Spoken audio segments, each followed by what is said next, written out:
Okay, welcome everybody. Anyone else that needs to come in? Okay. So welcome to this meeting of Council. This meeting will be live streamed and recorded, and the voices and images of those participating in the meeting and in the gallery may be captured as part of this recording. Firstly, I'd like to acknowledge the original custodians of the land we're meeting on, pay respect to elders past and present, and to any descendants who may be with us here tonight. As councillors, we have all taken an oath to carry out our duties in the best interests of the people of Indigo Shire, and to do this in a fair and impartial manner. We are all committed to exercising the Council's powers and functions to the best of our skills and judgment. Are there any apologies? Any leave of absence? Any declaration of conflict of interest? Okay, so we'll move to open forum.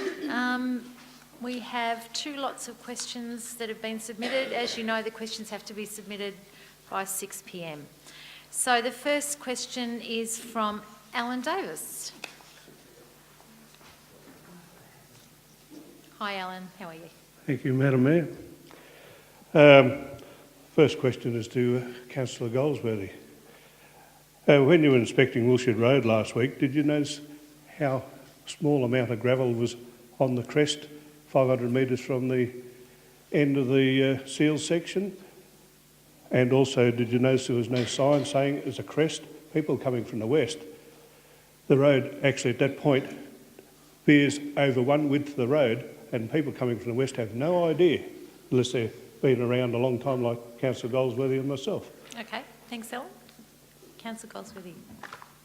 Look, I will confirm that we took a trip together along Woolshed Road, and there are patches on there that don't appear to have up to 100 mil of gravel.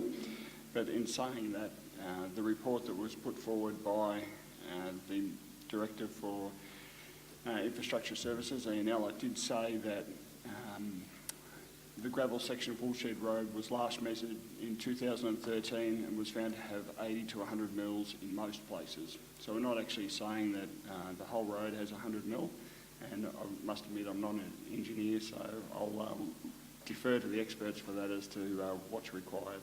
And I'll also confirm that there was no sign there saying there was a crest on the road. Okay, second question, Alan. Alan, just ask the questions, thanks. To the Mayor, when can we expect a consistent road assessment criteria? You know, as fast we have at the moment, say, two examples I've given here is Old Cemetery Road, which is an access road. We've got Woolshed Road, which is a collector road. Just two examples, yet the same criteria is not used. Okay, why not? So I'll answer that question. We do have criteria. We are actually reviewing that criteria, and Council has asked the Director of Infrastructure to provide us with that criteria so we can have a look at it and review it. And I checked in with Mr. Ellett this evening, and he said they're underway of doing that, and it will be early next year that we'll get to do that. So I wouldn't agree with you that it's a farce, but I would agree with you that you don't like it, and we are going to review it. Can I? Thank you. Question 3 is for Mr. Ellett. Well, Alan, it is a farce. Thank you, Alan. It is a farce. That's a comment. Because they said Old Cemetery Road is a bus route. It's never been a bus route Alan, in any I'm not time going to at all. discuss roads with you tonight. And that's part of the assessment. We're reviewing the criteria. Okay. Is anybody going to check these business? It'll come to Council, and then Ian. We'll check it. We noticed on your list, third on the list is Old Cemetery Road, but on the Council agenda, it's off altogether on the bottom. It's on the top, the third one, but it's not on the bottom. It's on this list that you sent me, it's there twice. The Old Cemetery Road, 200 metres past the freeway, and the Old Cemetery Road, second end of the seal section. Now, what the hell are we talking about? Okay, so can you clarify for that? Where are we sealing? You've asked the question, Alan, just maybe get the answer. Yeah, thanks, Alan. I'll have a go at answering that. The list was put together probably 2 or 3 years ago. There was a section of Old Cemetery Road, which I think was that third one on the list probably that was included in last year's program, so it has since been sealed. So I think, you know, your question is, does that mean Woolshed Road effectively moves up? Well, yes, it's got one of those priorities that sat ahead of it has been completed. Okay, thank you. Thank you, Alan. And the second question is Jamie Kronborg. Thank you, Madam Mayor. You're in your councillors. ratepayer Well, I've got capacity my, right I'm now. president of the Beechworth Arts Council. Oh, good, I'm asking okay. this question in that capacity, Good, if you excellent. will allow me. Thank you. If I just might preface my remarks to the council, we've just spent a month, the Arts Council, hosting Spring Arts, 4 weeks of pretty intensive work done by my Vice President, Darren John Pope, particularly, where we've had, I think, something like 7 exhibitions, 2 solo exhibitions, a number of workshops that have really showcased the arts in Beechworth and the wider Indigo community. So thank you for that work, and I'll get you to ask the question. I will. Yeah, thank you. But as part of that, of course, we hosted one of the major exhibitions in the Beechworth Shire Hall, the Town Hall. Yep. And from our perspective and the feedback that we had, we think there's much work that needs to be done. And I'd acknowledge, of course, that the council's going to spend and has already committed to spend $140,000 to refurbish the serious deterioration of the built fabric of the hall, constructed in 1859. It's a welcome step. I'm just wondering if the council might advise the community of the detail of the scope of those works, scheduled start and completion dates, and when it expects to devise and implement adequate policies and plans that will ensure the regular maintenance, upkeep, cleaning, presentation and protection of this historic community asset and its heritage furniture and fittings. Okay, so that's your first question. Yeah. Can we take that on notice Of so that we course. can get back to you with Of the course. exact details? So Yeah. you've raised a number of really important issues there. Thank you. And just so you know, we are really aware of the problem with the hall, Right. and we did raise it recently with Deb Kemp in Yeah. the Heritage Advisor. So the issue is absolutely Right. on the radar, Of and course. But we'll get you those details. Thank so you, your ma'am. second question? The second question is, has the council yet considered any robust proposal for the use of the former council chambers, that is above and adjacent to the hall? Yeah. And if not, is it open, and I guess we're flagging this, is it open to a discussion with the Arts Council and the Indigo Arts community about prospects for the chambers refurbishment as a public gallery? So just to, I guess, to answer that in a broader way, we are doing in the first quarter of next year, we'll start the process around the what's the word I'm looking for? The master plan of the historic precinct, and that is very much part of that. That will involve engaging with interested people in the community. So obviously the Arts Council will be one group that are interested. There are others that are also interested in that space. So we'll go through that process and make sure that everyone's engaged. Thank you, Your Okay. Worship. Thank you, Mr. Kronborg. I like that. Okay. All right, so that's the end of open forum. I'm going to ask whether a councillor is prepared, or council is prepared to suspend standing orders for the next part of the meeting, because we have some really positive and great awards to be announced. And we don't usually do this, but we think it's actually a really good idea. So tonight's the first time we've actually done this, and so we'd like to, firstly I need a council to agree to suspend standing orders. Councillor Murdoch, seconded Councillor Shepherd. I'd like to move the standing orders be suspended to allow for a presentation from the Committee of Sustainable Communities, Tidy Towns, Beechworth. All right, so moved Councillor Murdoch, seconded Councillor Shepherd. All those in favour? Carried. So I'm going to invite the various community representatives to come up.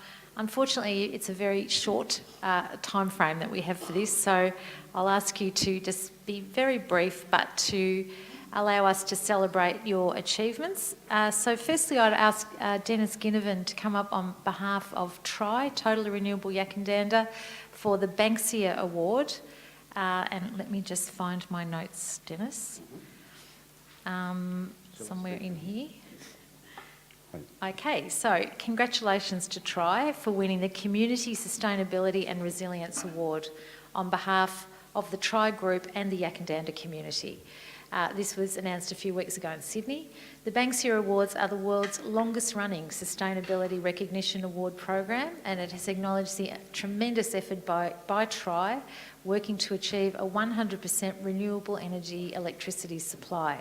So welcome Dennis Ginnivan, the co-chair of Totally Renewable Yakandanda. Thank you. Thanks very much, Jenny. Have I got a couple of minutes? Yeah. Okay. So I just Two. wanted 2 minutes. Good. I just wanted to recognise the fact that the Shire Council has actually been one of the initial generators of this whole idea of total renewable Yakandanda, and this is from about 6 years ago. I understand when there was a program to support the purchase of solar panels in the Shire, and from there there's been a lot of things that have happened, but the two people who I wanted to acknowledge specifically, and that's Charles Jones and Matt Grogan, the two sort of leaders of the group that's subsequently formed, and the other members of the Tri Committee who've done a lot of work behind the scenes and also probably more publicly too, but they've got to a point now where they won this Banksia Award, which is a recognition of a sustainable project in Australia. The Banksia Foundation is the oldest sustainability awards system in the world. It's been running for 30 years, run out of Sydney and Melbourne. And I should say the president of that Banksia Award Foundation will be speaking at the forum in Yakandanda on Friday.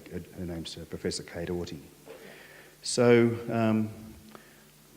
we're very proud of it, but we also believe it's actually a community award. We just happen to be the ones who are running with this project.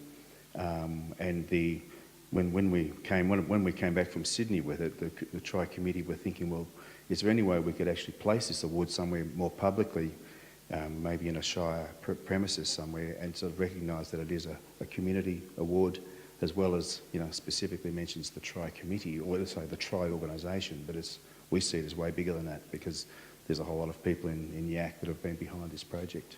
Yeah. So I reckon 2 minutes is up, but I can go on. But I wanted to say thank you. I know you could. Dennis, I think we're really very delighted to see Tri get this award. It's an amazing effort by the Yakandanda community, and you're renowned right around Australia for the work you do. You're inspiring other communities right across the country to get involved. So it's a remarkable achievement, and I think we're hoping that we can have that in the Yakandanda library. Fantastic. So that people can actually see it as they come in. Unless you've got a better offer, I think that's where we're hoping to put it. That's what our thoughts were too. Somewhere public in Yak. Jenny, could I just very quickly just mention on Friday that there is this festival, the Yakandanda Festival of Dangerous Ideas, and I reckon that pointy bit there probably fits in with that category of dangerous. But the main part of the event is, well, there's two pieces of activity. One is the launch of the mini grid, which is the first commercially viable mini grid system in Australia. So at 10:30 there's an informal launch of that, and at 12 o'clock till 3:30 there's a forum with some fairly leading national speakers around renewable energy. So that's an event, that's a public meeting, so people can attend that. Yep. So encourage people to come along. Sure. Thank you very much, Dennis, and again, congratulations. Fantastic. Thank you. I'll just hang on to this till Friday. Yeah, that's fine. Keep it till Friday.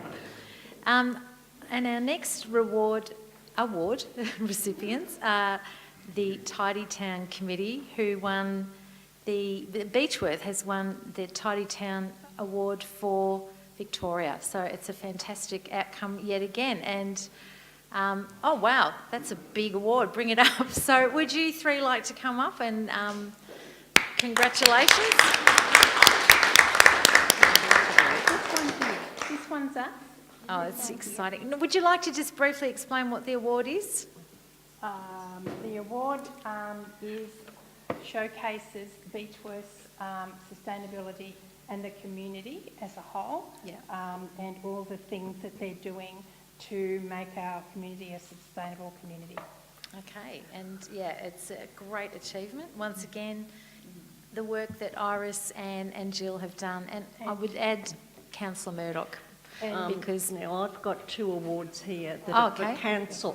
oh, okay, great. These are highly commend 2 of the projects. One of them is the brain drain in Lock Street, and the other one is the restoration work being done at Sandy Beach and the jetty at Lake Samble.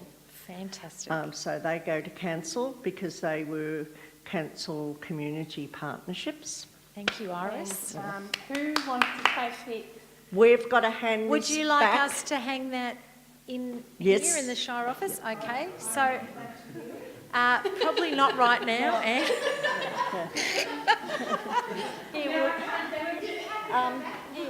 Jenny, I'd like to say something because Anne has been very, very modest. No, before you do, let me. Yep. So I would also like to congratulate Anne Wilson because Anne has won the Dame Phyllis Frost Award, and it's just come off my phone again. And let me find it, Anne, sorry. It's a hugely important award.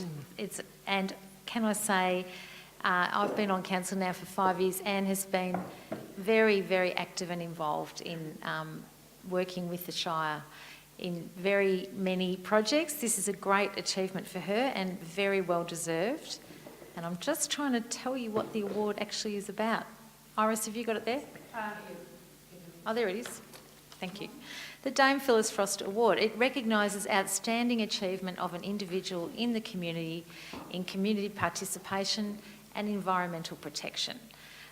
So this was awarded by a panel, an adjudication panel, and it's somebody who demonstrates community involvement and contribution over the years and level of involvement and contribution to the community, environmental concern.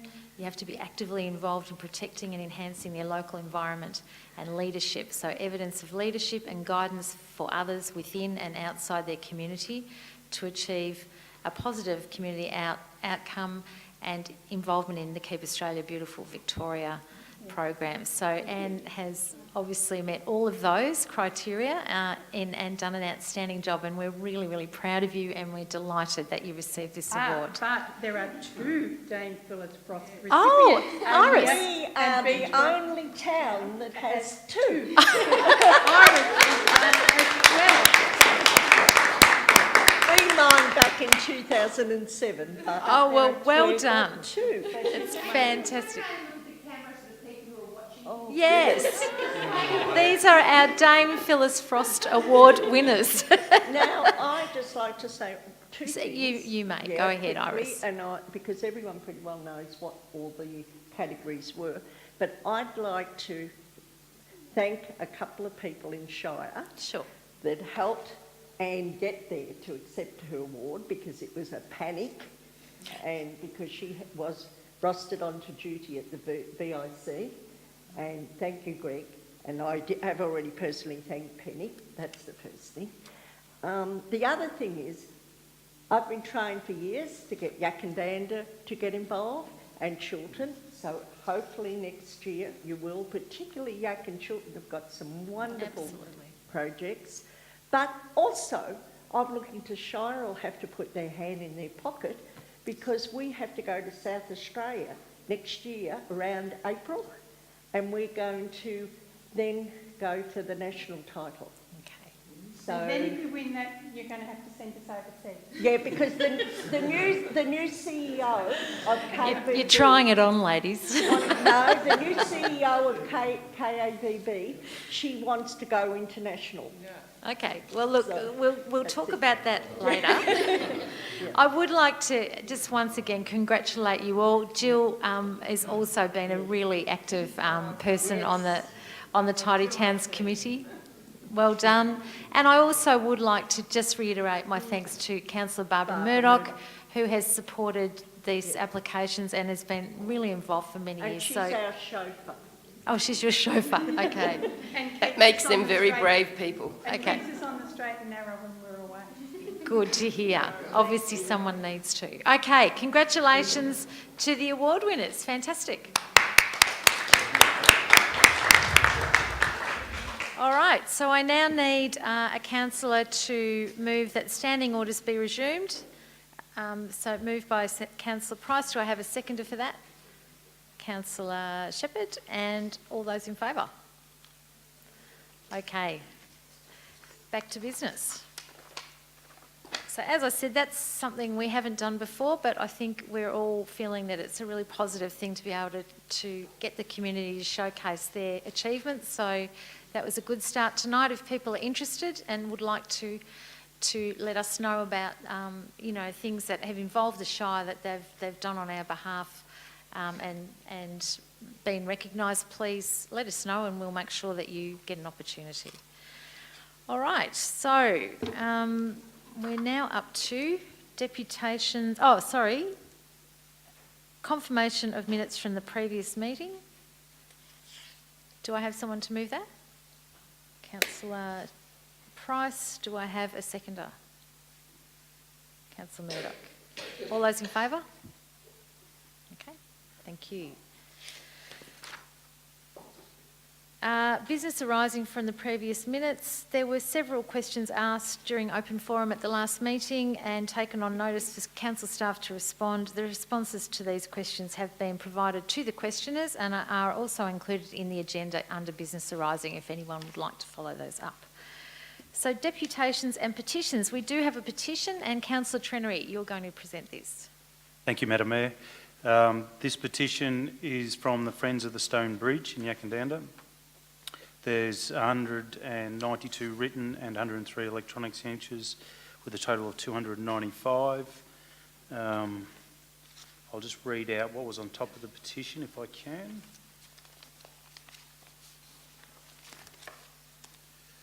So we, the undersigned residents and ratepayers of Yackandandah and District, do hereby petition Indigo Shire Council to not build new skate facilities at the Stonebridge Park and to immediately commence a considered process to identify an appropriate site for skate facilities in the town in consolidation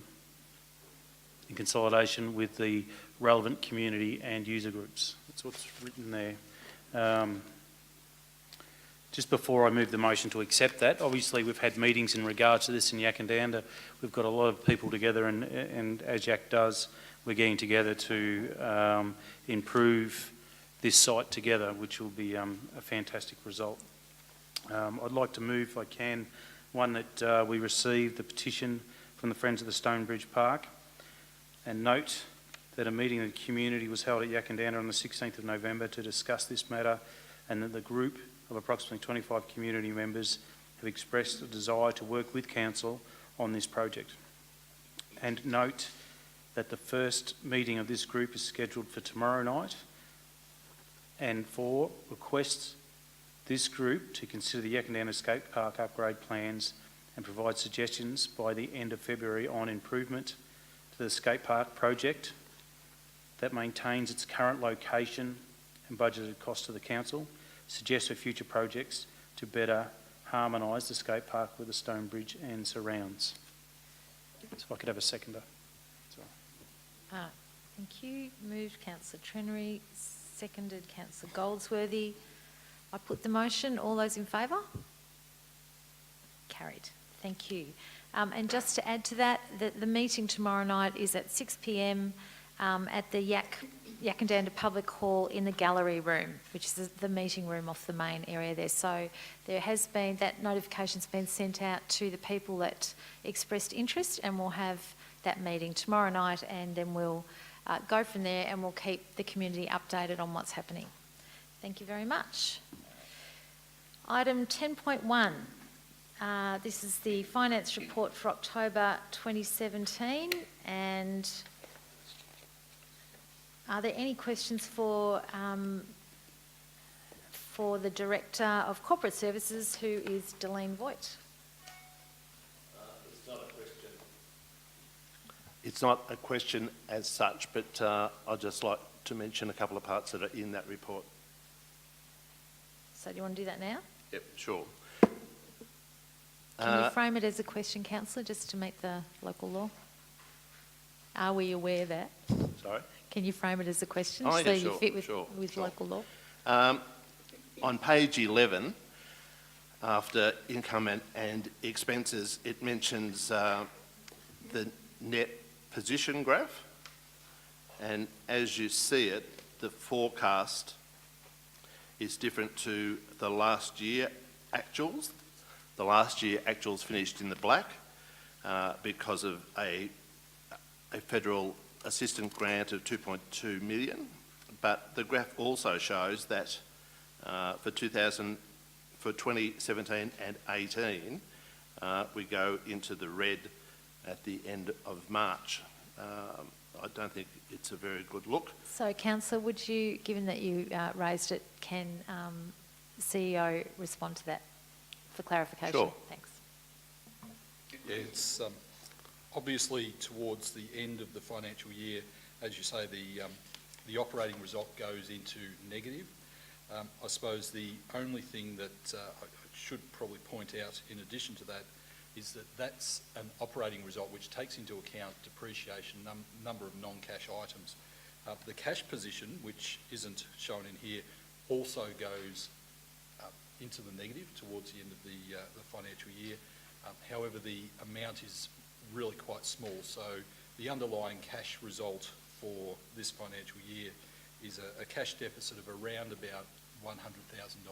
And as you know, as we go through the budget process, that cash position is the really critical one, and it's one that Council's been working on over a number of years to bring back to a more reasonable level with an aim of a surplus. Okay, do you have any other questions for clarification, Councillor? I do, thank you, Madam Mayor.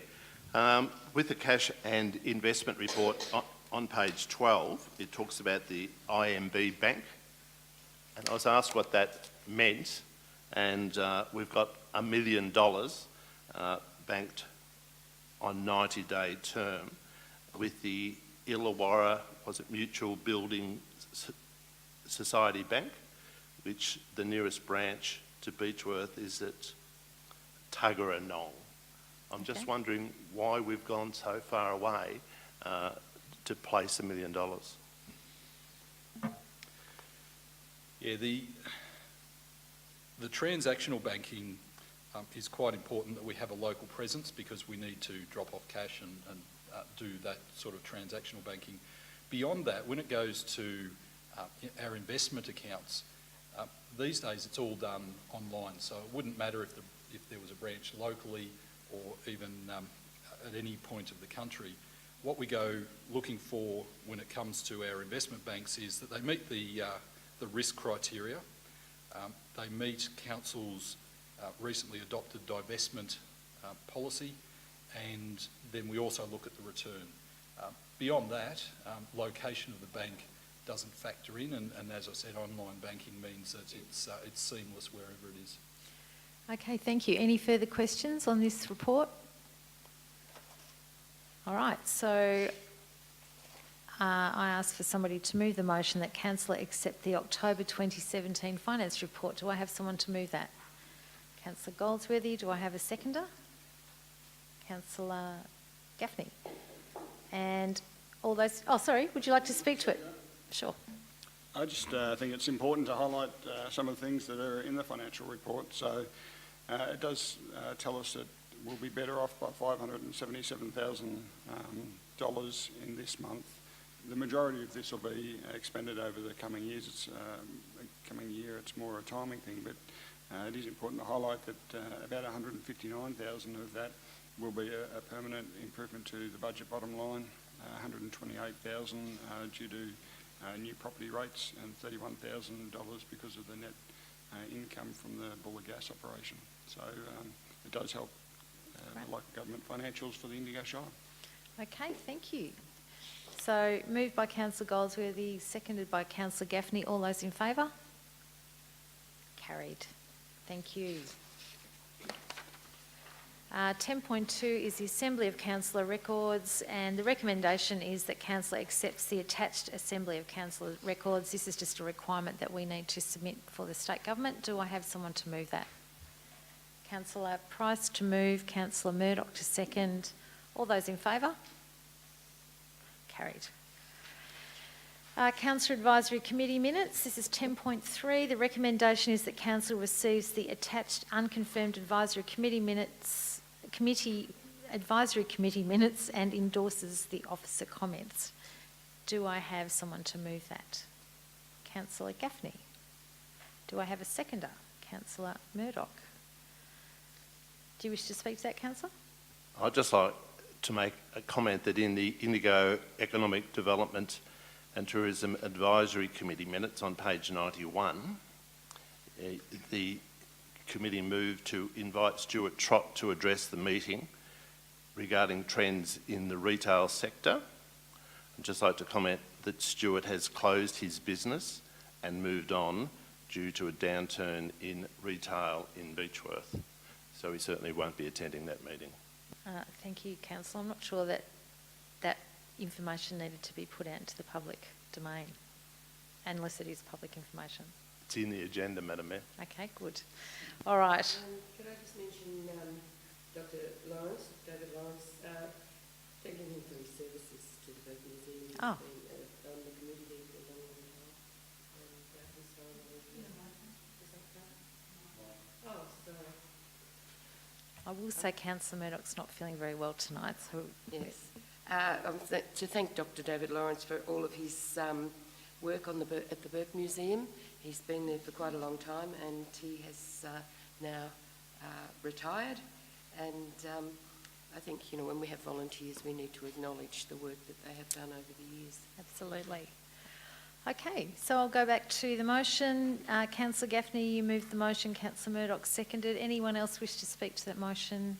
I'll put the motion. All those in favour? Carried. 10.4, Council Services on Code Red Day policy. The motion is that Council adopts the attached Council Services on Code Red Days policy. Do I have someone to move that? Okay, so we'll put this motion first. Oh, you want to put your motion? I'd like to move a motion that we adopt the Code Red Day policy, removing the requirements to close the pools at Beechworth, Chiltern, Rutherglen and Tangambalinga. Okay, does anyone want to second that? I'm happy to second that. Councillor Trenery. Do you wish to speak to that motion, Councillor? So it is important that Council, as a leader within the community, that we do provide services. Code Red Days are a bit of a conundrum as to what we do. We've got an obligation to look after the staff that work for the Shire. We've got to recognise that the information that's put out is that these are the very worst days and that we shouldn't be present.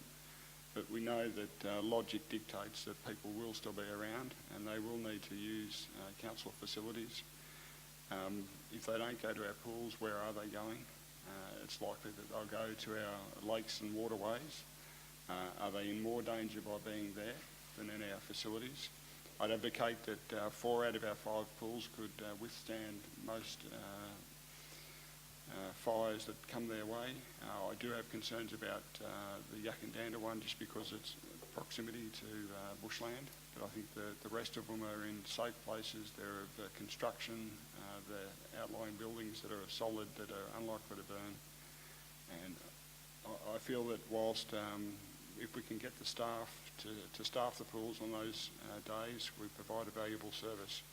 I think the results could be catastrophic if we don't do that, because I think could see a lot of school children being left at home to fend for themselves potentially. Okay, thank you. Does anyone else wish to speak to that motion? Oh, sorry, Councillor Trenery, do you want to add anything? Okay, anyone else wish to speak to the new motion? Yes, Councillor Gaffney? That's what you mean, to speak to or For against? either way. Yeah. On Black Saturday 2009, 173 people died and 414 were injured. The temperature reached 46.4 degrees Celsius. With the motion put by Councillor Goldsworthy, does that mean that council staff who are employed at swimming pools have to go to work? That's what that means. Whereas if pools were closed on Code Red Day, we would all know. We also know that that currently a lot of the pools are used as childminding centres, de facto childminding centres. So if a parent was going to work and sent their child to the pool, a code red day, if a fire was close and the pool had to be evacuated, what obligations would be on those staff? Because somebody wants to go for a swim in a pool and cause that to put lives at risk is just not worth it. I agree with the recommendation of the council staff, of the CFA and the audit committee that pools should be closed on code red days. Thank you. Anyone else wish to speak to the motion? Yes, Councillor Shepherd. We've done a lot of debate on this previous to the council meeting because we know it's an issue. We know that people are going to want to use the pools on hot days, but we also know that that means we expect people to be there, the lifesavers, we expect someone to open it. And there's also the issue of how do you know whether the pool's open or closed? If you're a parent and you're at work, do you send your child to the pool and it may be closed? There's been back and forward around this, but I think we sort of just have to go with the motion that we've got, which is recommended by our staff who've done a fair bit of asking, a different, as we said, the audit committee, the CFA, asking around checking, because the thing is, it's a code red day, as said here, are very rare and very serious. They represent the worst conditions for a bushfire or grass fire, and the safest place to be is away from high-risk bushfire areas. So if we have a code red day, I think we're not going to expect people to be manning or womaning, being at the pools and keeping it open. So there's an expectation, I think, of our staff's employers to make sure everybody's safe. And so I can see both sides of it, but I think we'd be better off sticking with the motion that we've got. Okay, thank you, Councillor. Anyone else wish to speak? Councillor Price. Just to say that to Councillor Goldsworthy's comments about it being a place of refuge on those hot days, and we'd prefer them not to go to our lakes or rivers or other spots. The pool hours don't actually allow for that either. They're restricted hours, so they're only a certain point in the day where we could provide that refuge. And I'd go back to, as Councillor Shepherd said, we've had quite a bit of discussion and we keep going back to who are the experts. And the experts provide frequently asked questions, and they recommend those who live in a high fire risk area considering taking a day trip to the nearest regional city where there are places to stay out of the heat, such as shopping centres and cinemas. So I think that if we provide inconsistent information, then we leave ourselves in a dangerous position. I think that if we take a more consistent approach and say that our pools won't be open, that it sends a clear message. Thank you. So just to sum up, did you want to speak, Councillor Trentry? Go. So realistically, it looks lovely, the report looks lovely, and all the experts do say what we should be doing, but reality is there will be kids left in town, there will be teenagers left in town, there will be 2 people working from those houses. A place of refuge, a safe place would be the pools. And I'll let Councillor Goldsworthy, who's got a lot of knowledge in regards to emergency services, talk about what the result would be if we had people in these pools, kids in these pools, and a fire did come. It'd be much safer for them to be in that one area than scattered all over town, or some people being at the creek, some people being at a dam or wherever. It's a much more sensible and realistic head out of the sand plan to actually realise there's going to be people in these towns, there's going to be kids left in these towns. So if we can provide a safer place, it would make sense. Okay, thank you, Councillor. Do you want to sum up, Councillor Goldsworthy? I fully recognise there are 2 sides to this debate, and it is a difficult topic, and hopefully it will never really concern us. But what I would say is it's unrealistic to expect that 15,000 people will leave the Indigo Shire and go into our neighbouring regional areas of Wangaratta and Wodonga and Albury. And the likelihood is that there will be people that will frequent our waterways, and I just think that we can utilise our facilities better. If it's concerning around their opening hours, there's provisions to open them earlier and keep them open later. They're not drop-off centres. You do have to be 10 or above In order to be there by yourself, if you're under 10, then you need to have a parent or guardian with you.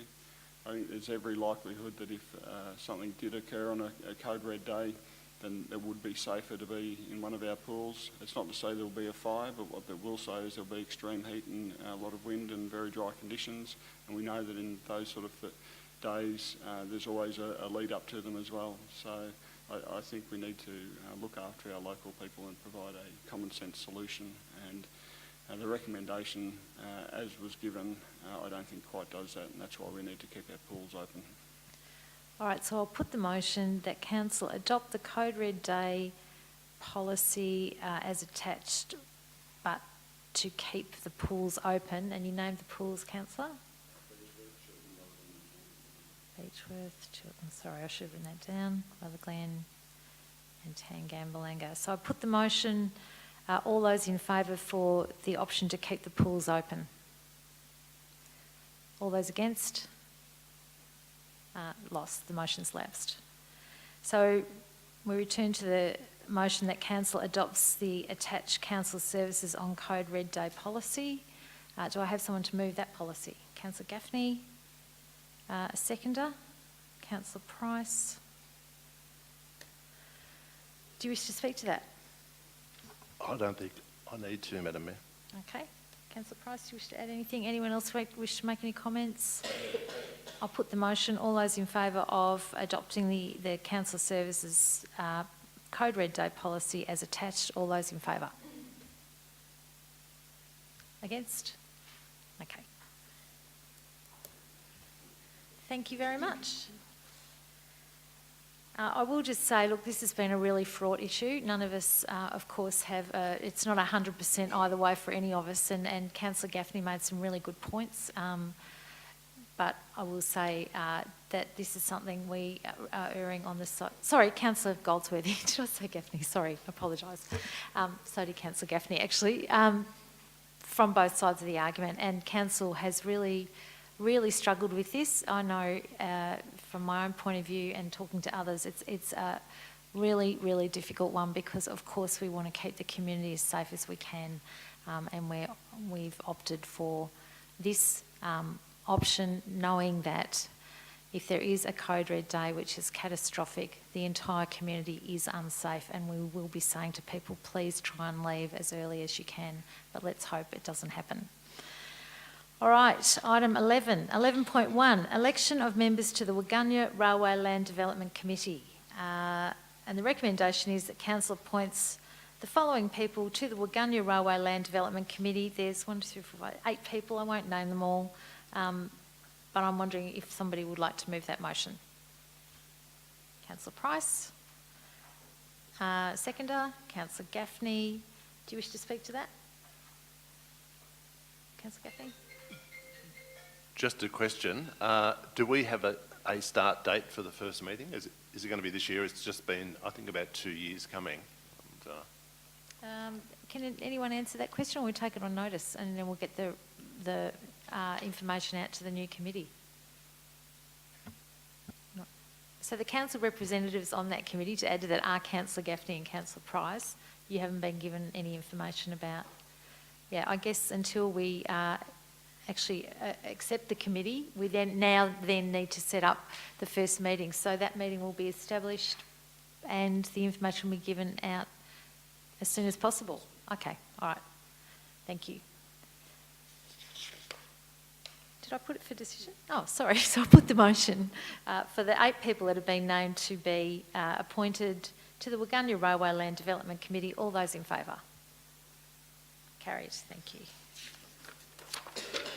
11.2, increasing opportunities for youth voice. The recommendation is that Council, 1, introduces a youth, which is up to age 25, position on each of Council's advisory committees. 2, implements an annual youth summit aimed at providing opportunities to a much larger number and broader age group of participants, and discontinues the Junior Council program. 3, increases opportunities for young people to provide input into council activities via social media platforms. 4, reviews the youth grant stream of the Community Grants program to encourage meaningful youth-led initiatives. And 5, offers the Beechworth Youth Centre space for broader community use and support more targeted youth activities in Beechworth using other available community spaces. Do I have someone to move that? Councillor Price. Do I have a seconder? Councillor Shepherd. Would you like to speak to the motion? I would. I'm very pleased to see this recommendation come up. All of the council's been quite interested in seeing this progress, and will be very involved in shaping the Youth Summit so that it's beneficial. I also think that it's important to recognise the community grants, the youth stream of the community grants program, which has been underutilised, and we're now taking control of it to really make sure that it is used in the way that we intend it. Councillor Shepherd, would you like to comment?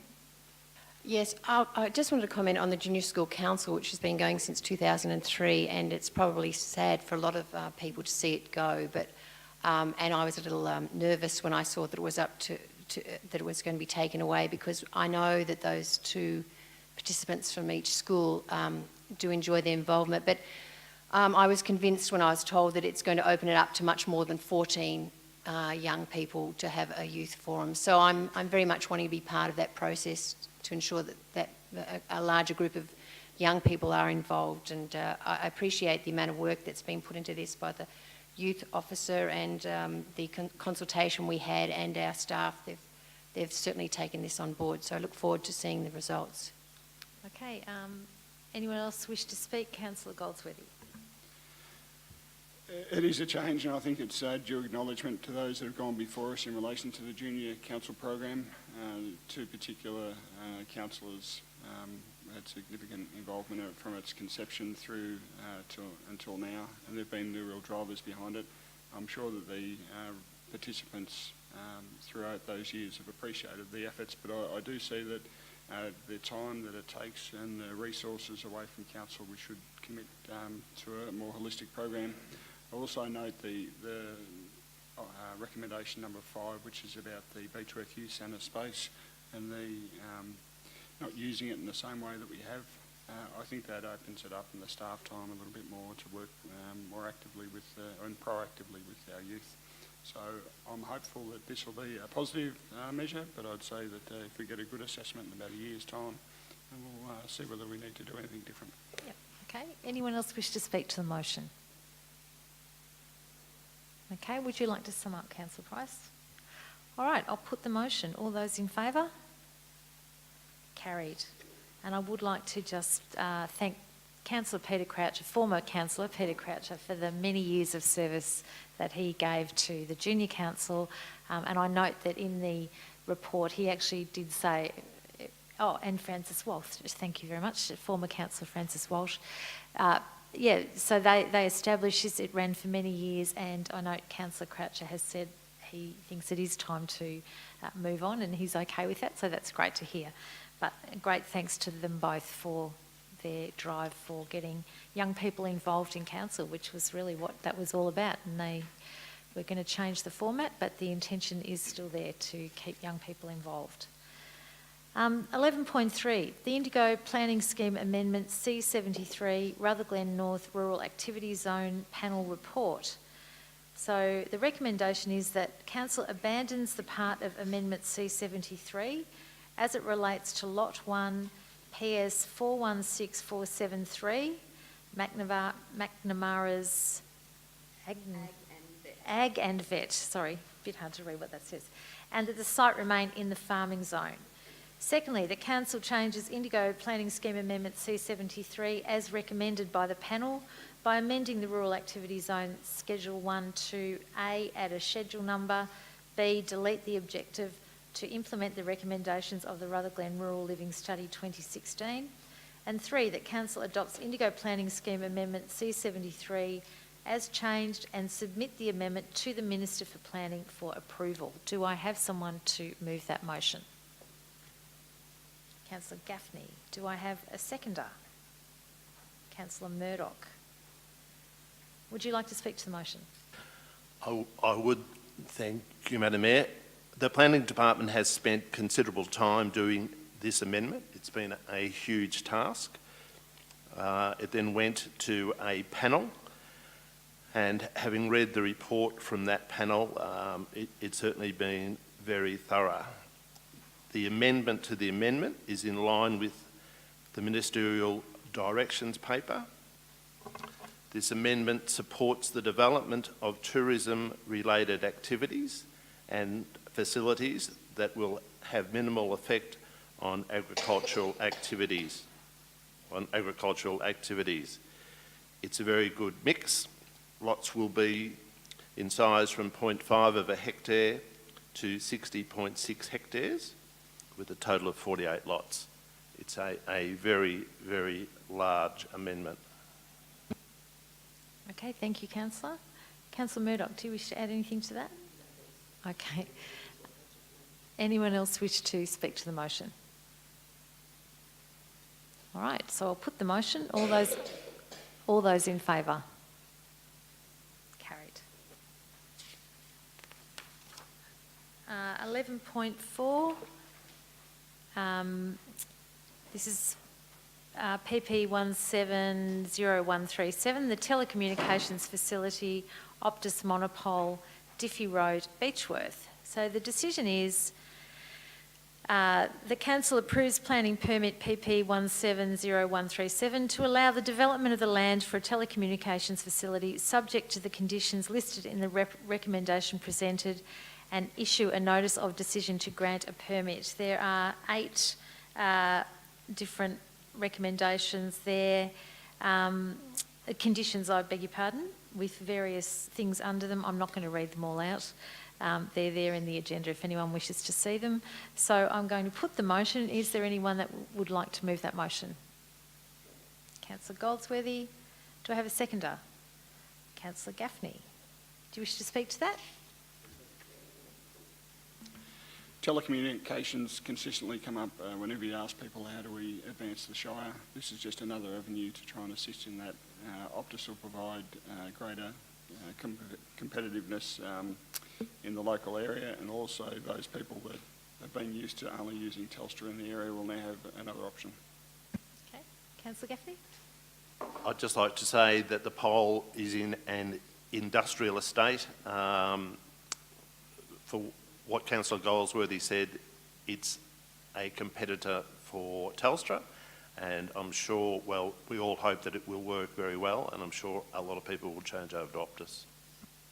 Anyone else wish to speak to the motion? Sorry, Councillor Trini, I'll have a little joke with you later.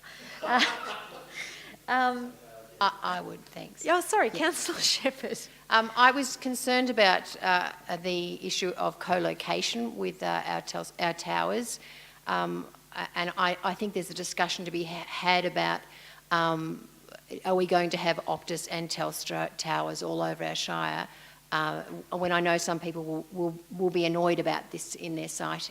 And I know this one does fit, but just for the future, it would be worth the discussion about how do we get Optus and Telstra to use the same tower? That probably won't happen, but... A nice thought. Thank you, Councillor. Anyone else wish to speak to the motion? Oh, Councillor Trenery.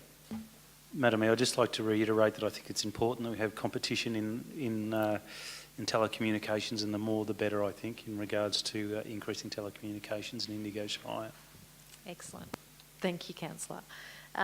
Anyone else wish to speak to that? Councillor Goldsworthy, do you wish to sum up? All right, I'll put the motion. All those in favour? Carried. Thank you. 11.5, the Chiltern Freeway Service Centre request for extension of time and amendment to permit. So the recommendation is that the request to amend permit PP 998166 to remove reference to the use and development of the southbound facility be noted and the permit amended accordingly. And secondly, that the request to extend the time allowed to commence and complete the construction of the northbound centre be granted.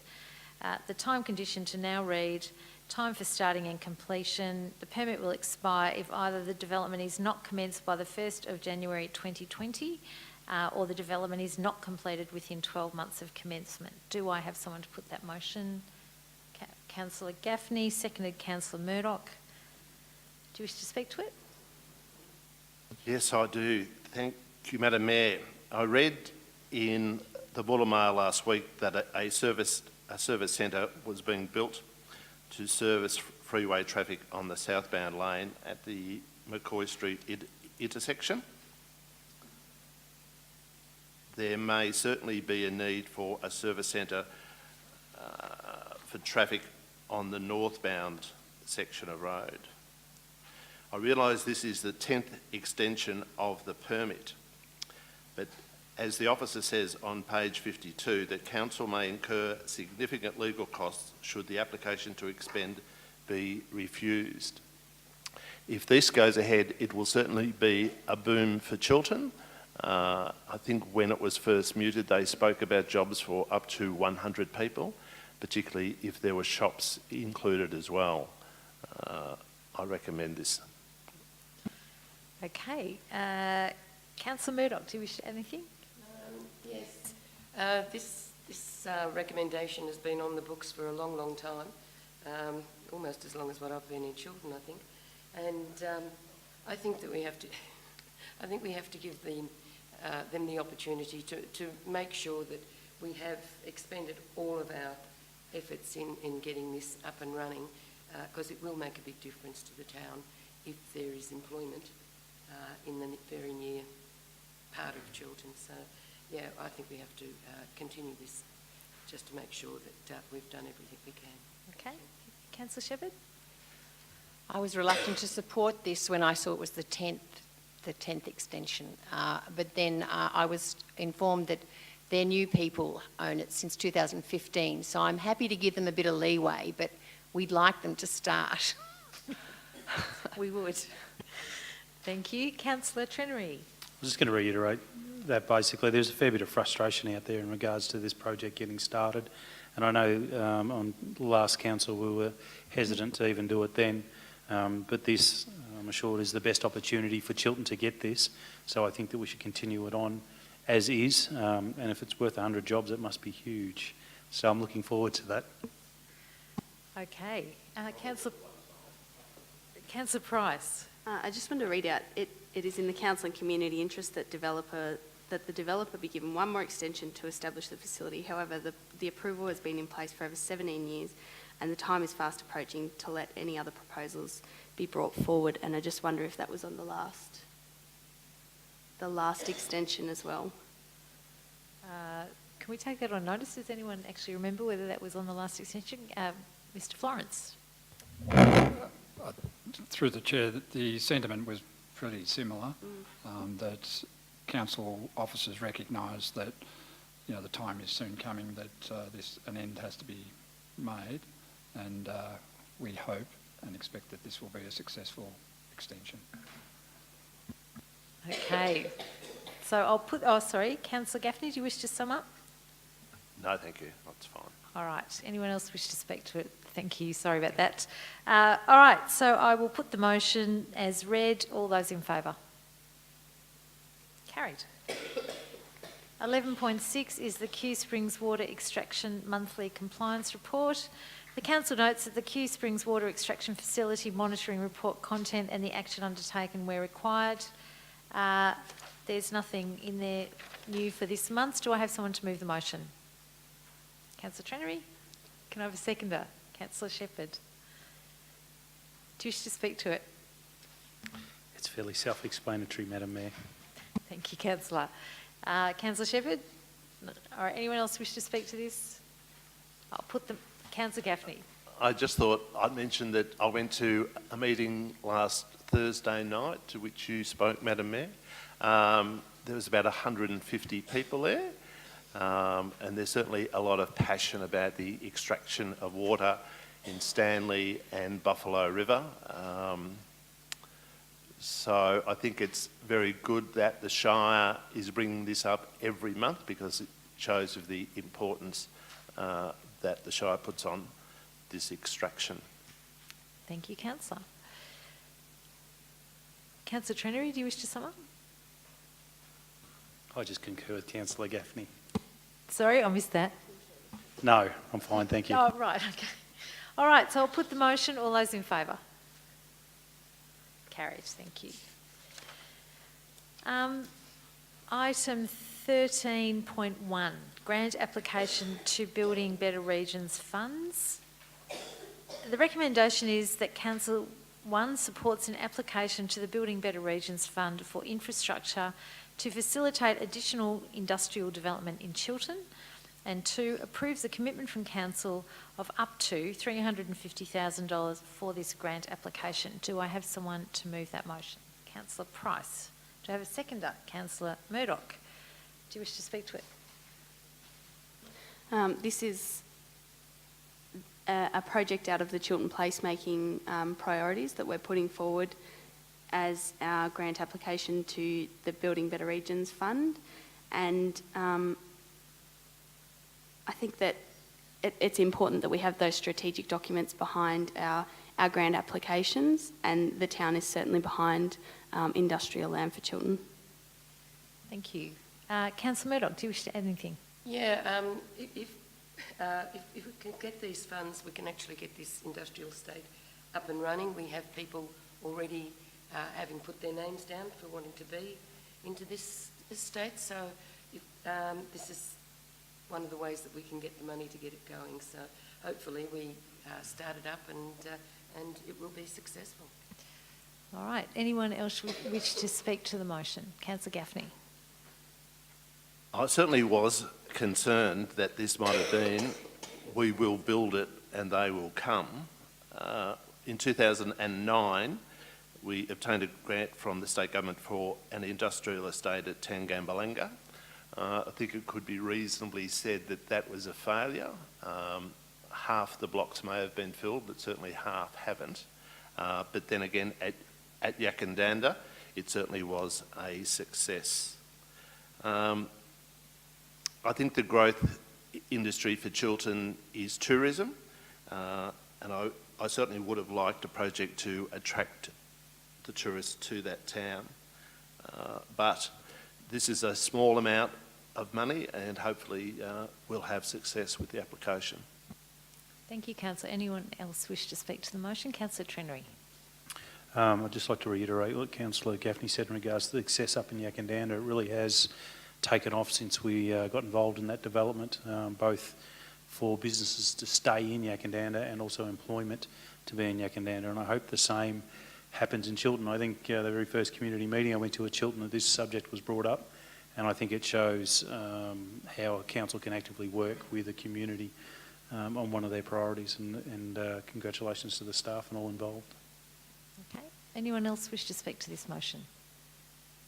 Do you wish to sum up? It says in the report, a significant amount of previous work has been done to scope the project and provide the strategic backing for the Chiltern Industrial Precinct. So I think that the need is there, and council certainly gets the requests for this type of land. Thanks. Okay, thank you. So I'll put the motion. All those in favour? Carried. Thank you. So there are no notices of motion tonight. Just quickly, if there are anything that councillors would individually like to comment on for a couple of moments, take the time now. And I have, Councillor Price. I just wanted to add to Councillor Gaffney's comments about the forum on bottled water that we attended with Hugh Kingston. I think it was really appropriate and well welcomed, well received. Let's go with attended, and I'll work out that word in a minute. It was well moderated by Hugh, because there were both sides of the argument in the room, and Hugh accommodated them appropriately so that it was quite a balanced discussion. And I think everyone left feeling like they'd had the full discussion. It wasn't one-sided or the other, that both sides were represented. So I thought it was a really great forum and well attended, and let's see what comes out of the working groups that the various towns in the Shire are going to bring together. Okay, thank you. Anyone else like to speak? Councillor Trenery. I'd just like to congratulate the Rutherglen RSL. They had a ceremony where they unearthed, for want of a better word, 5 war graves. It's taken a huge amount of time and effort by that, both the RSL and the community to both find where these are and also get the money to have these headstones done, and it was done really well. I noticed Indigo Shire did support this all the way through. There was 3 councils there at the time too, and they really did appreciate the work that Indigo Shire put into that. So congratulations. Thank you. Any other councillors wish to provide a report? Councillor Shepherd.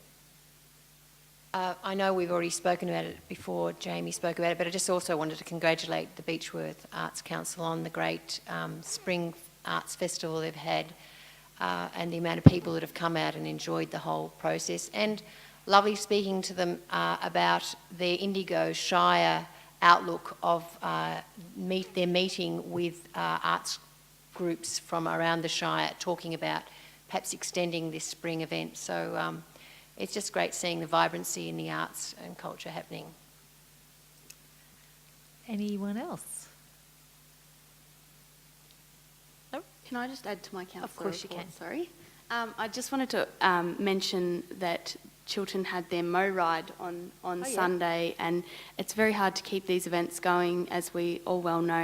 It requires a lot of volunteer hours, and they do a fantastic job, and at the heart of it is mental health, men's mental health and prostate cancer and promotion of awareness around those sorts of things.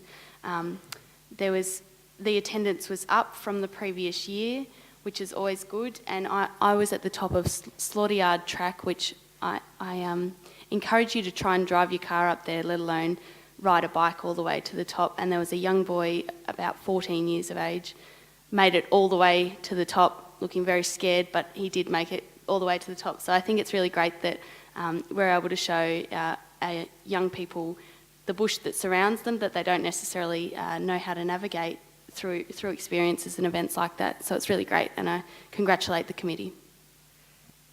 Thank you. I'd also like to just raise the Celtic Festival, but actually I'd ask you, Councillor Gaffney, because you got to attend it, the tattoo, I believe, at the old jail, and my understanding was it was a great success and it augurs very well for the future of the Celtic Festival.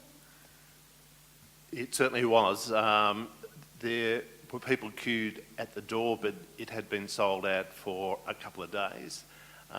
They squeezed everybody in with extra chairs, etc. And the tattoo was a huge, success. And I'd say that next year they'll be booked out months in advance. It was that good. And I would just like to finish by saying that we are in the midst of 16 days of action of preventing violence against women. At the moment, White Ribbon Day is coming up. I think we've got White Ribbon ambassadors here. Councillor Gaffney is one, is that correct? You're a White Ribbon ambassador. There are others on council. Is it you, Councillor Trennery? Not this year. But just to raise the issue, to say that as a local government, we are very aware of this issue in our community. We're very concerned about it. It's something that we will be addressing in our municipal health plan, and just to say that we are actively participating and supporting the action taken right across the state to prevent violence against women. Okay. Oh, Councillor Shepherd. Sorry, I didn't attend this, but I saw that Matt Charles Jones from Yakandana is working with a group of Beechworth people who are now setting up a renewable, sustainable group to look at doing something similar to Yakandana. So that looks exciting. It does. That's really great. And once again, that's the community taking the initiative and working together, learning from each other about how we might start to get renewable energy happening in Beechworth in the same way as it is in Yakandana. Okay, I think that's it for councillor reports. Anything else? Right, thank you. My diary for the activities as the Mayor is there for anyone to look at. If you have any questions, feel free to let me know. And we're moving into general business. I would like to just, the first item of general business is that I would like to introduce our Deputy Mayor, Sophie Price, to the gallery and to the media. Sophie was elected at the special council meeting, at the statutory council meeting last week. So it's just to, again, congratulate her. I'm certainly very pleased and looking forward to working this year with Sophie as the Deputy, and I would also like to thank Councillor Gaffney for his support last year as the Deputy, and he did a great job. So it's great that Councillor Price has this opportunity and she's already hit the ground running. So I'm just wondering if you'd like to say anything, Sophie? Just thanks again to Councillor Gaffney for leading the way last year as the Deputy Mayor, and I thank him for his ongoing support. And yeah, I'm looking forward to working with the Mayor and the councillors and the organisation and the community. Oh yes, and the community. Thank you. Any other items of general business? Councillor Shepherd. I just wanted to remind people in Waganya that the forum is coming up on December the 12th at the School of Arts at 6 p.m, and we've already had 2 forums, the Sandy Creek and Chiltern forums, where we look at the council plan with the community and we discuss areas of concern to them, and it's done in a different format. I think it's more relaxed, I think it's more enjoyable, so I encourage Waganya people to come along to that. And also on this Friday, Dennis Ginnivan brought up the Festival of Dangerous Ideas. There's lots happening at that, so everyone's welcome to attend that. Thank you. Councillor Goldsworthy. I'd just like to say to our infrastructure services area, what a great job they're doing at the Sandy Beach at Lake Sample. It's really coming up well, and by the looks of things, it should be open and ready for use within a couple of days, just in time for the hot weather. But I think we've done ourselves proud, and it's been a fairly consultative process, but I think it's come up really well, so well done. Great, thank you. Any other items for general business? Okay, so the next meeting is Tuesday the 19th of December. Obviously we're having it early because we're heading into Christmas. I will say that that agenda is looking to be a really big one and a very important agenda. So to those of you who might be watching and for those of you here tonight, hope to see you at that meeting because there's some really significant issues coming up for us to deal with before the end of the year. So I'd like to thank you all for your attendance tonight, and I will close the meeting. Thank you.